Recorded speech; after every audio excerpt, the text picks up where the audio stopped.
Adab-adab seorang anak terhadap ibu bapak ialah: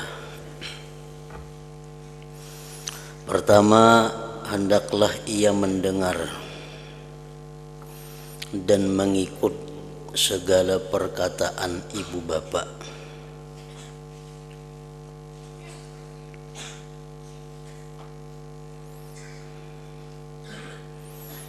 Selama tidak bertentangan dengan hukum Allah Subhanahu wa ta'ala.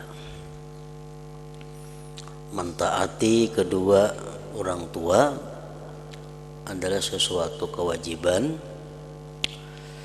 selama apa yang dikehendaki oleh kedua orang tua itu tidak bertentangan dengan hukum Allah Subhanahu wa ta'ala.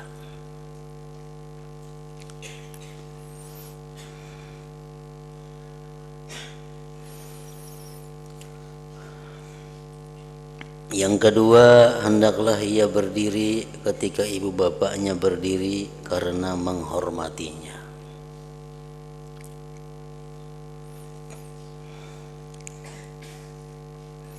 Yang ketiga, hendaklah ia menjunjung segala perintah keduanya.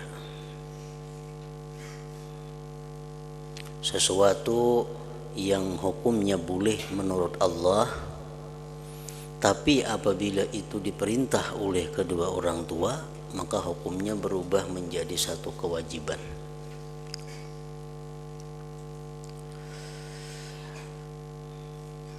Perbuatan-perbuatan yang sebenarnya mubah, sebenarnya boleh menurut agama, tetapi diperintah oleh kedua orang tua, maka menjadi wajib.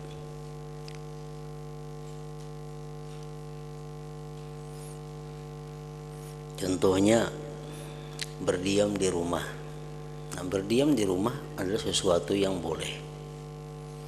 Tapi bila disuruh oleh mama atau abah, kamu kayak hari ini berdiam di rumah aja, jangan keluar-luar. Nah, itu jadi satu kewajiban. Jadi satu kewajiban.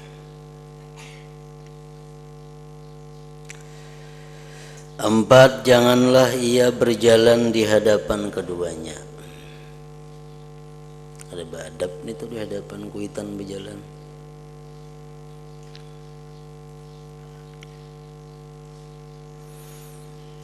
Yang kelima, janganlah ia mengangkat suaranya lebih tinggi daripada suara keduanya. Jadi suara kita mesti volumenya di bawah orang tua.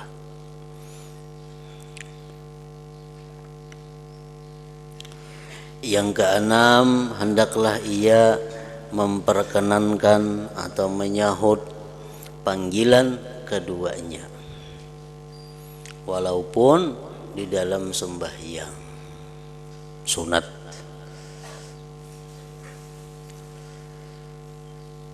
Perhatian sembahyang witir umpamanya, bakiyau mama, nah kita lebih utama menyahut panggilan mama itu daripada meneruskan sembahyang witir. Bahkan kalau kita mengetahui bahwa kalau kita kadang menyahut mama itu kecewa, itu jadi berdosa.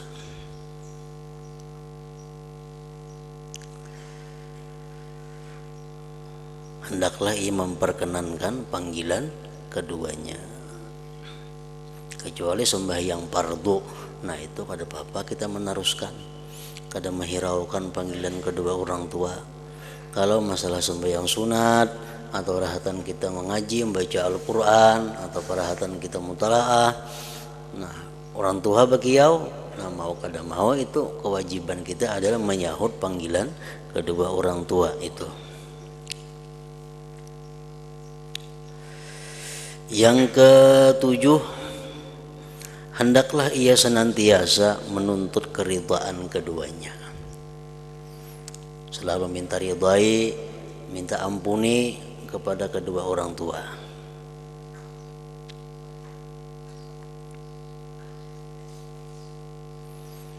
Yang kedelapan, hendaklah ia bersikap tawadhu kepada keduanya. Yang kesembilan, janganlah ia menyebut-nyebut jasanya kepada keduanya. Dan jangan pula ia menyebut sebarang perkhidmatannya bagi keduanya. Baik kita menyebut di hadapan sidin atau kita menyebut di hadapan orang lain. Mama tuh aku emong kosi wah ini, nah umpamanya. Mama tuh aku wah ini maharagunya. Nah kita menyebut-nyebut itu adalah bukan sikap yang beradab kepada orang tua.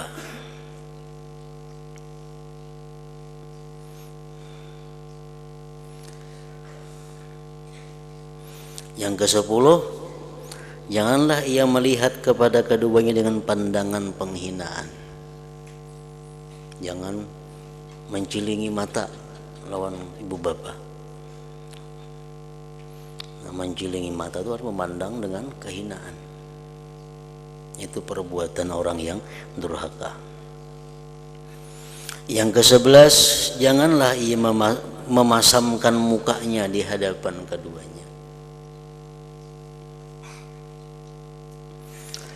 Yang ke-12, tadi yang ke-11, yang ke-12, janganlah ia musafir kecuali setelah mendapat izin daripada keduanya. Jangan hendak berangkat musafir kecuali ada izin. Musafir nang kayak apa? Nang mesti ada izin orang tua nito. Walaupun kita sudah belain rumah lawan sidin, tetap dituntut izin orang tua. Apa merasa sudah ganal, merasa sudah bebini, merasa sudah belain rumah, kalau musafir kada bepadahan lagi lawan orang tua, nah kada boleh. Walaupun sudah berpisah lawan orang tua, tetap walau urusan kita musafir itu mesti izin kepada keduanya. Musafir apa? Seperti musafir jihad. Musafir jihad itu artinya musafir hendak berperang melawan orang kafir. Itu ada boleh tanpa izin dari orang tua. Safaru ziarah, musafir ziarah, nak ziarah ke Wali Songo umpamanya, nak ziarah kemana, nah itu kada boleh kalau kada dapat izin dari kedua orang tua. Musafir haji, umrah yang sunat, nak berangkat umrah sunat atau haji sunat, ada boleh kalau kada izin kedua orang tuanya. Safaru tijarah, musafir perdagangan, bertukar barang musafir.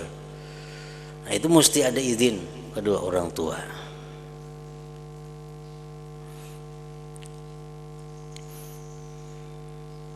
Kecuali musafir haji atau umrah yang wajib. Nah itu walaupun kedua orang tua kada memberi izin, tetap kita musafir. Haji umrah yang wajib. Atau musafir menuntut ilmu.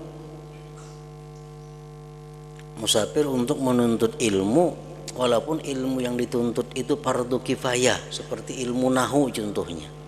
Nah itu boleh kita musafir walaupun kada ada izin oleh kedua orang tua. Tentunya di tempat kita, di kampung kita kada ada orang yang melajari itu. Misalnya kalau hendak belajar ini ilmu nang ini mesti ke Pulau Jawa. Pada kita kada ada yang melajari itu. Sedangkan menuntut itu ilmu fardu ain atau fardu kifayah. Nah itu boleh kita musafir walaupun orang tua kita kada merestui. Tapi kalau di kampung kita ada aja orang melajari itu, nah kada boleh juga. Di kampung kita banyak aja orang melajari nahu itu, nak ke Jawa mah pokoknya sekolah nah kada kawa di garasi itu. Lain di kampung kita kada ada. Janganlah ia musafir kecuali setelah mendapat izin daripada keduanya.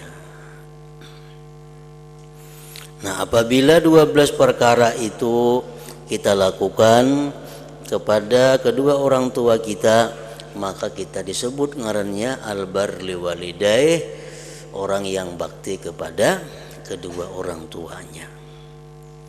Apabila salah satu di antara 12 itu kita kada melaksanakan, maka kita disebut al-aq liwalidai, orang yang durhaka kepada kedua orang tuanya. Para ulama menyimpulkan dari berbagai macam